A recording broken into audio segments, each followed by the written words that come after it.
Should the New York Mets trade Brett Baty while they still can, or should they hold on to him for the future? I'm going to talk about it on today's show.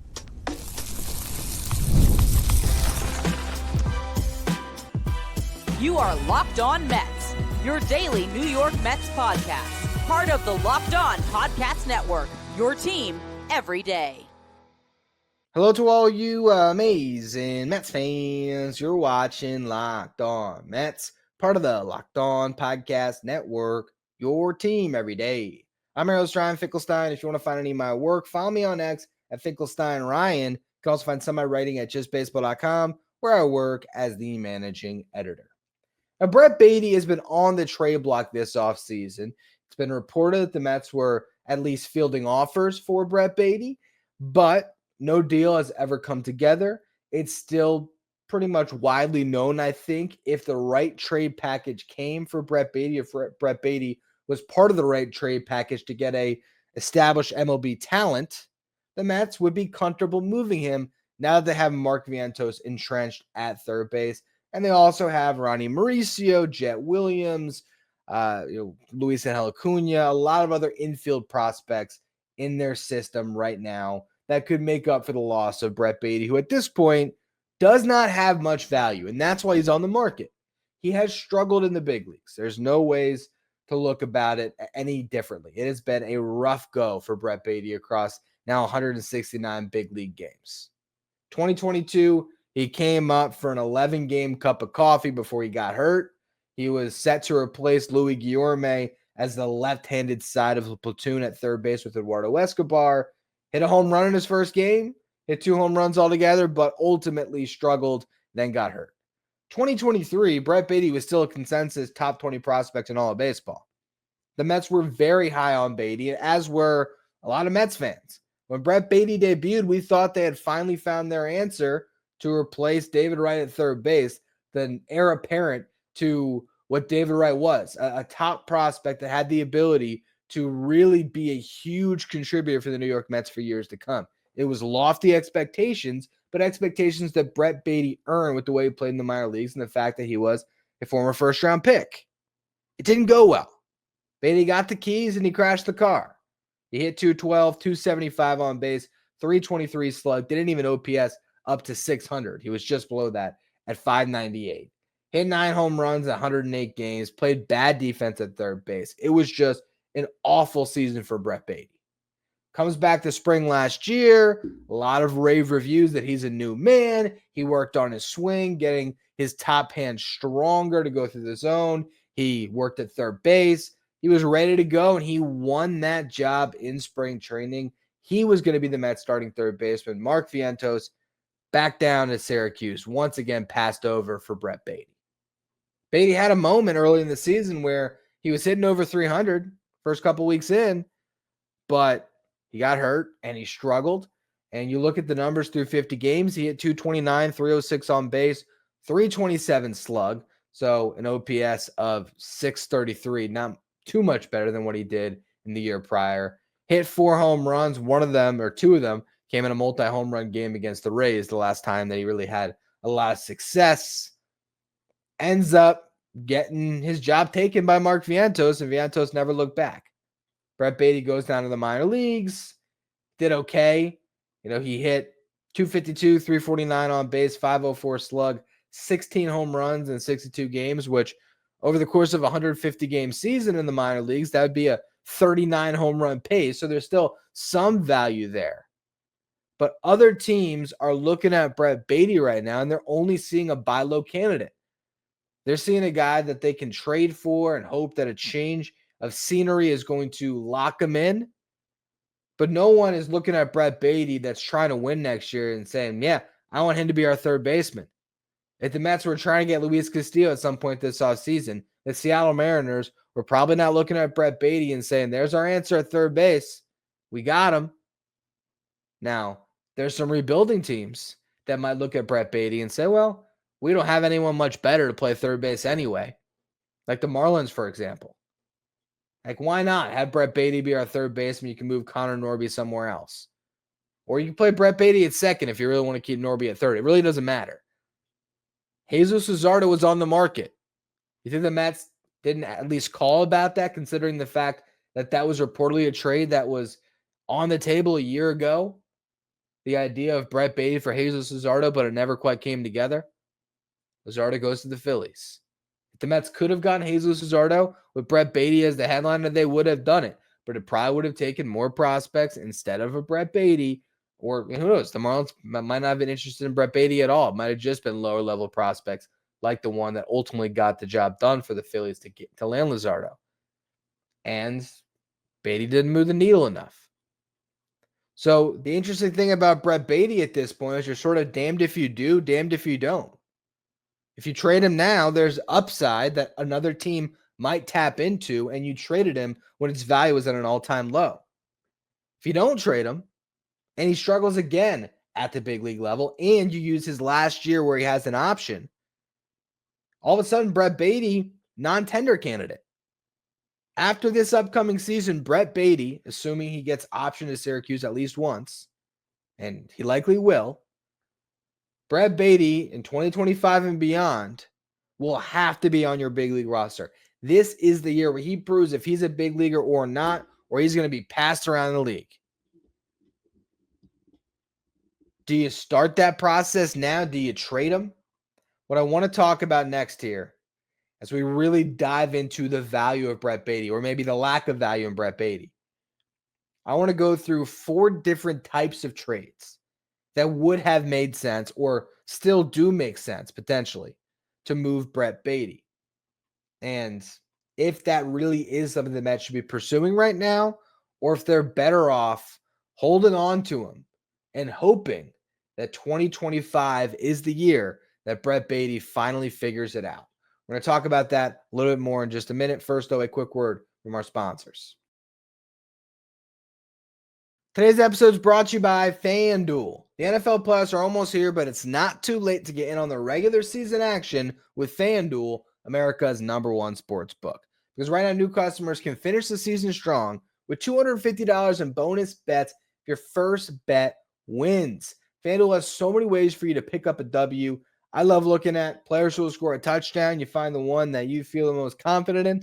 Throw that $5 on to get the $250 in bonus bets. Also, if you're looking at NBA games, you can see all the different stats for players like points, rebounds, assists. You can actually see all 3 of them combined in one over or under that you can take on a player that fills up the stat sheet if you think they're going to have a big, big night. Head over to FanDuel.com right now. Just visit at FanDuel.com to join today. And there you are going to get that chance to earn $250 in bonus bets if your first $5 bet wins. Again, make every moment more with FanDuel, an official sportsbook partner of the NFL. Stay up to date with all the latest in the world of sports when you check out Locked On Sports Today, streaming 24/7 on YouTube. If you're watching on YouTube today, do me a favor, hit that subscribe button. Our next goal is to get to 12,000 subscribers, and we're getting really close. Appreciate all of you. Continue to subscribe. All right, so I think there's maybe 4 types of trades that the Mets could conceivably move Brett Baty in. The first one, which I think is probably the most likely, maybe the best option for the Mets at this time, is trading your problem for another team's problem. What I mean by that is find another team that's sitting in a similar situation as the Mets are with Brett Baty, most likely for a pitching prospect or a former top pitching prospect that hasn't figured it out at the big league level, that has good stuff that you can tap into more of, and make that swap. Make a trade that way. One name that jumps out to me is Forrest Whitley. He's 27 years old, 6'7" right-hander for the Astros, throws really hard, pitched to a 1.89 ERA this past season in AAA. That was across 33 and a third innings pitched. He had tried as a starting pitcher in years past in AAA. It just didn't work out for him. Never got the innings up there. Didn't have a lot of success. Pitching out of the bullpen seemed to be a really good thing for Forrest Whitley. If you made this trade, you got full control over him. So you have an arm that you could plug into the back end of your bullpen potentially if all breaks right. And you're giving up Brett Baty in that deal. The problem with this would be the fact that Forrest Whitley has no options. So if you're trading for Forrest Whitley, he's got to be in your bullpen. There's other arms to talk about. I know at one point I was thinking about, could the Mets trade Brett Baty for a starting pitcher that maybe is a depth starter with options, so you could put him in Syracuse. but someone with upside. So a couple names to jump out there. Braxton Garrett from the Marlins, coming off a rocky season.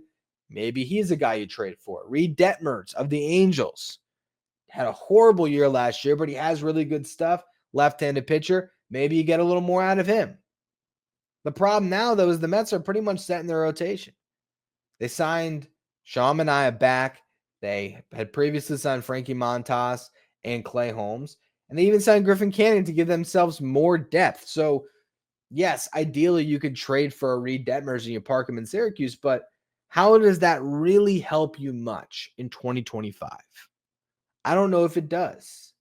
So, as much as that's the type of trade that the Mets would maybe have considered, at this stage in the offseason, I don't know if that helps the Mets more than just addressing their roster as is and keeping Brett Baty, because I think Brett Baty, when it comes to his depth role this season, a utility infielder who swings it from the left side that has the potential to hit for a little more power is probably more valuable than whatever arm another team is going to give you at this juncture.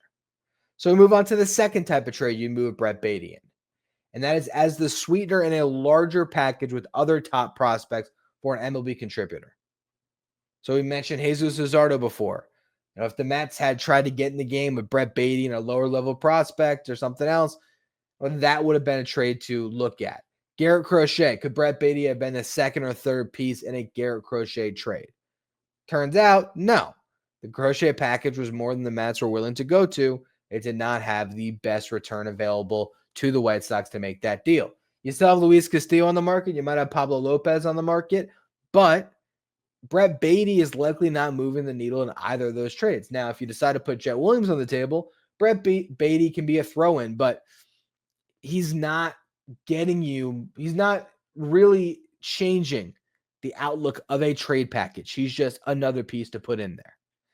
So there's a third type of trade, a deal where you send him out along with a bigger salary as a carrot to shed that salary. So here's an example. Let's just say the Mets are trying to move Starling Marte. They signed Pete Alonso and Alex Bregman. They're set. Mark Vientos is the DH.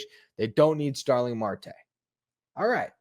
Well, you're trying to clear out that money, and maybe you do want to clear, $10 million of it. You want the Athletics to take that on, and they need to bring on salary this year anyway. But they're going to ask, all right, yes, we'll pay $10 million, but what else do we get out of this? You can attach Brett Baty to it. Brett Baty can be the third baseman of the Sacramento Athletics this season. They can see what they have in him, and the Mets were able to get off a contract they wanted to shed. But for me, you're Steve Cohen's New York Mets. I don't think you need to be trading prospects to get rid of salary or even trading MLB depth at this point. That's what Brett Baty is, to get off salary. Worst case scenario, just eat the salary. Just eat the whole thing and cut him if you had to. Or you hang on to him as expensive depth. So that's a type of trade that in some respects could make sense, but I don't know if I really see it right now. The last one is dealing for a rental. Dealing for some type of a rental. Devin Williams was a rental. Did the Mets maybe put a call in there and said, hey, do you like Brett Baty? Didn't like him as much as, who was the prospect they got? Was it Dubin or something like that? The guy from the Yankees. Ultimately, Chase Durbin, something like that. Regardless, he fits their mold. He's a guy that has good contact rates, is going to hit for an average potentially, get on base, swipe some bags, play good defense. Brett Baty wasn't attracted to the Brewers, likely. Ryan Helsley could still be on the board as far as a potential trade candidate, a guy that could slide into the back end of your bullpen with Edwin Diaz. And I'll tell you what, on the Just Baseball show, I write for Just Baseball. We have our own podcast, and they were playing GM for the Mets last week, and they threw that out there, like trade Brett Baty to the Cardinals for Ryan Helsley. And I thought it was crazy. I would love Ryan Helsley for Brett Baty, but why are the Cardinals making that move right now? Wouldn't they prefer to hold on to Ryan Helsley, as it has sort of been reported, where Helsley could then get moved at the deadline when a team is desperate to make that playoff push? And just like the Marlins got a pretty good haul for Tanner Scott last year, maybe you get the same type of deal for Ryan Helsley. So I don't know if that trade is available right now. I think that's one that you more make at the deadline. You look at the Mets' needs right now. What do they need? They need a reliever. But are you going to find that reliever for Brett Baty? I think that's really questionable. I think for a rental, maybe, but not the top rental. And then at that point, you might as well just sign somebody than give up on 5 years of Brett Baty. You don't want to give up on Baty for nothing.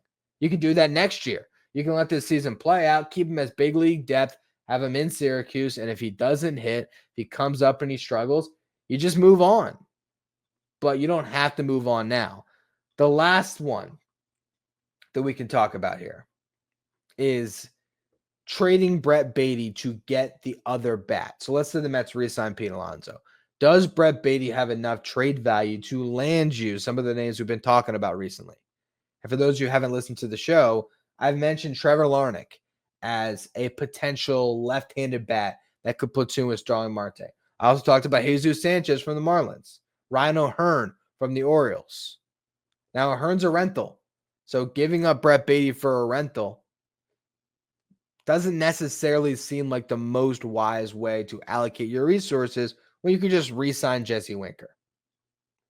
Trevor Larnach and Jesus Sanchez, though, they come with control, and they have more big league success than Brett Baty. Brett Baty has a couple extra years of control, and he's younger with potentially more upside, particularly if you're talking about Baty or Larnach. But Trevor Larnach, last year, his career year, his breakout, hit 15 home runs, had a 771 OPS, cut his strikeout rate to 22.3%. The 3 years prior to that, he struck out over 30% of the time each year for Minnesota. So are you sure that he's going to hit? And then let's just say the Twins make that trade and maybe they slide Royce Lewis to second base. It's already been discussed they might do that anyway this offseason. Third base would be open. What if Brett Baty actually rakes? You are going to regret trading him when his value is at an all-time low. If you get a guy back that might not even hit for you. Now, if Larnach hits and everything works out, fine. But at this point, I think I'd rather see the Mets just hang on to Baty and sign Jesse Winker.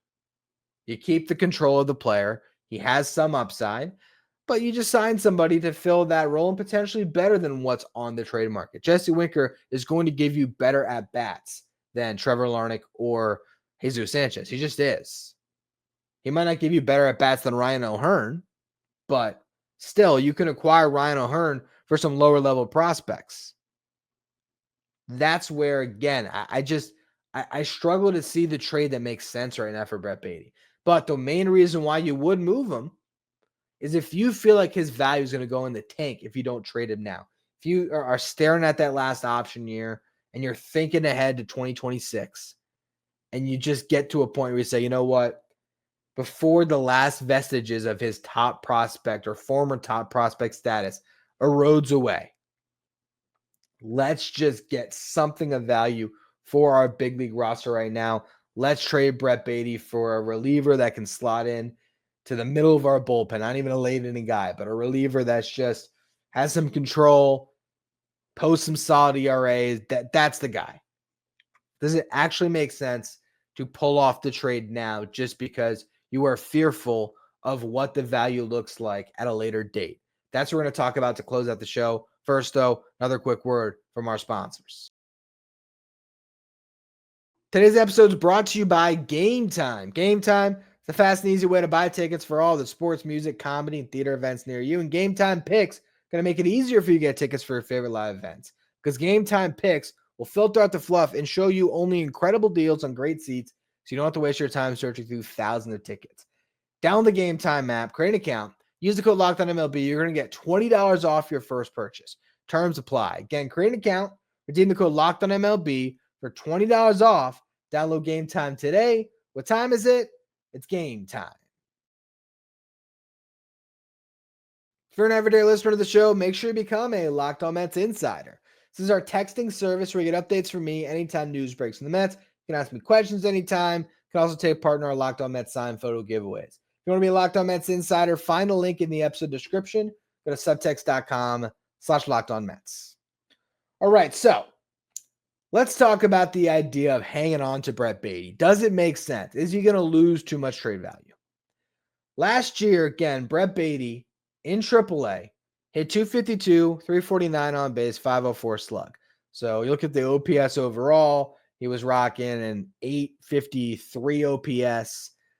He walked at a 12.3% clip, struck out at a 21.2% clip, hit 16 home runs in those 62 games. Again, if you extrapolate that out over 150 games that they play in AAA, it would be a 39 home run season. So that's plenty of power. He was playing third base and second base. You could continue more of that this year, have him showcase that versatility at second, stick him in left field a little bit, maybe show he can play there. There is still ways where the Mets can add some value with Brett Baty in AAA so that you get to the trade deadline. And if Brett Baty was hitting 330 in Syracuse and he's got 25 home runs, there might be a team that's a little bit more excited about trading for him than they would right now. Also, you have the fact that he presents MLB depth for you. He does give you some coverage at third base, now at second base, again, potentially left field. It's a left-handed bat. A lot of the Mets' other guys who could contribute this year when it comes to their prospects are right-handed. Looking at Luis Angel Acuna, looking at Jet Williams potentially. Ronnie Mauricio is a switch hitter, so he gives you some value from both sides. But Brett Baty as just depth, as another guy that's competing for second base, at bats at third base. He's not going to take Mark Vientos' job by any stretch of the imagination, but if the Mets only acquire Pete Alonso and they don't get another bat, maybe you want at times to DH Vientos and have Brett Baty play a game at third base with Starling Marte on the bench against a right-handed pitcher. You might want to go that route. Maybe you want to give Nemo a day, and so you want to slide Jeff McNeil into left field, and Brett Baty is the second baseman that backs up McNeil.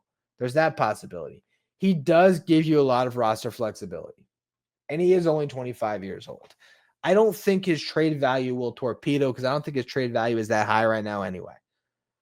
So I think you can hang on to Brett Baty until July, and at that point in time, if it's clear at that point there is no future with Brett Baty on the New York Mets, in 2026, he won't have a roster spot. If that has been decided by the time you get to the deadline, then yes, trade him for whatever you can. And there is a world, sure, where Brett Baty comes back up or he opens the season with the club and he doesn't hit again, and you send him back down. And at that point, yes, the trade value would have gone down slightly, but I don't think it's at a point right now where it's really worth it to pull the trigger anyway.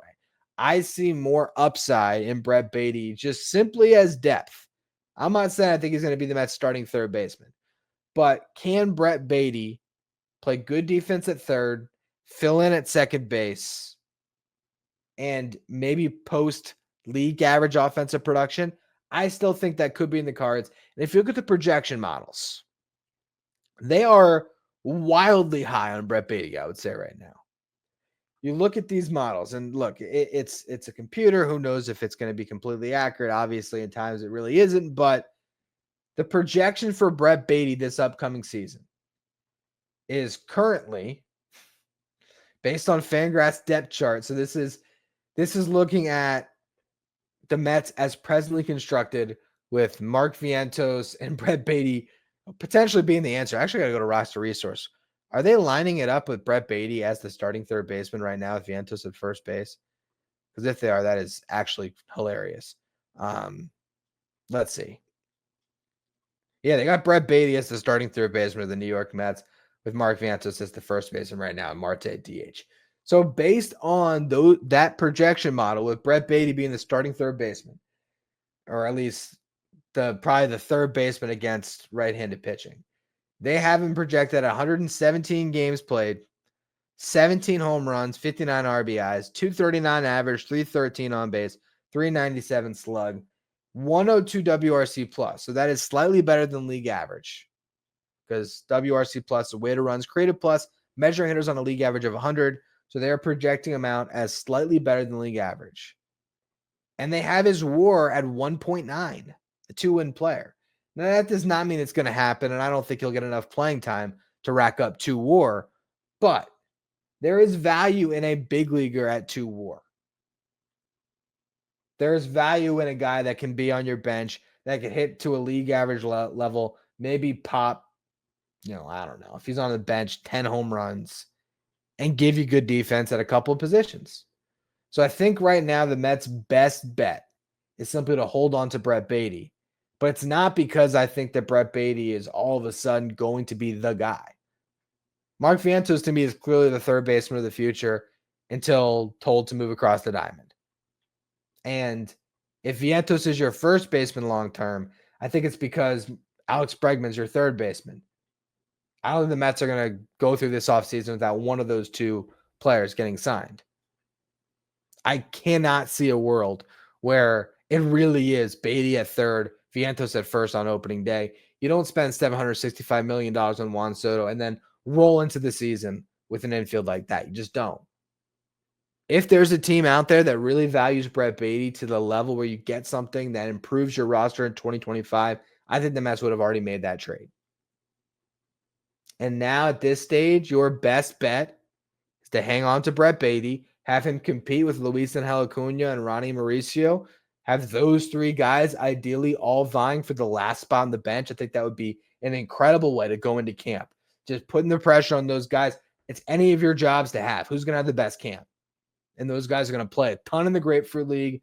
That's going to showcase Brett Baty to a bunch of teams. And if he did the work this offseason and he shows the ability to at least fend for himself and hit at a league average level in the big leagues while playing multiple positions, he's going to have a little bit of value. At the trade deadline, if at that point you need to get the ace and you're putting a package together that has Jet Williams and Jonah Tong in it, headlining a package to get a legitimate ace, whoever that ace is, and a team is asking for a third or fourth prospect, then you can sign Brett Baty into that deal.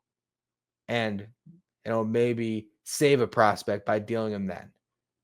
Maybe at the trade deadline, Brett Baty has been in Syracuse all year and put up good numbers. And at that point in time, you maybe could get a top-end reliever for Brett Baty that's a rental. Maybe you could get the Ryan Helsley deal. I don't know. I still don't see it, but you never know. Or he could be putting up good numbers and you identify a guy that's blocked in another system on the pitching side, and maybe then you can make that swap we talked about, taking on someone's pitching problem for your position player problem. If I had to guess, Brett Baty will open up the 2025 season with either the New York Mets or the Syracuse Mets. My guess, though, until I see them acquire that DH, I bet you Brett Baty's on the opening day roster. How well he performs, that's to be determined. But at this stage, I don't think it makes the most sense to trade Brett Baty. I think you hold on to him. You see if he can have a good season in 2025 and can figure it out. And if not, well, then you're probably cutting bait. But I just don't think that you are missing some great opportunity to deal him now. I think if that opportunity was there, again, they would have already pulled the trigger. Anyway, that's going to be all for today's edition of Locked On Mets. We'll see if we get any big signings around the league. We're past the New Year's. Is there a chance that we could see somebody start to make a move here to give us some stuff to react to? I hope so. If not, we'll, I don't know, maybe we'll talk about another young player tomorrow. Maybe we'll talk about Ronnie Mauricio. But for now, that's going to be all for today's show. I appreciate all of you for tuning in. Make sure you follow, rate, and review wherever you get your podcast. Make sure you follow me on X at Finkelstein Ryan. Follow the show at Locked On Mets. Thank you for making Locked On Mets your first listen, your first watch every day. Now for your second watch, head over to YouTube and check out the first ever 24/7 streaming channel covering everything in the world of sports. Talking about Locked On Sports Today with our local hosts from each team, league-wide hosts from each league. Find Locked On Sports Today streaming 24/7 on YouTube.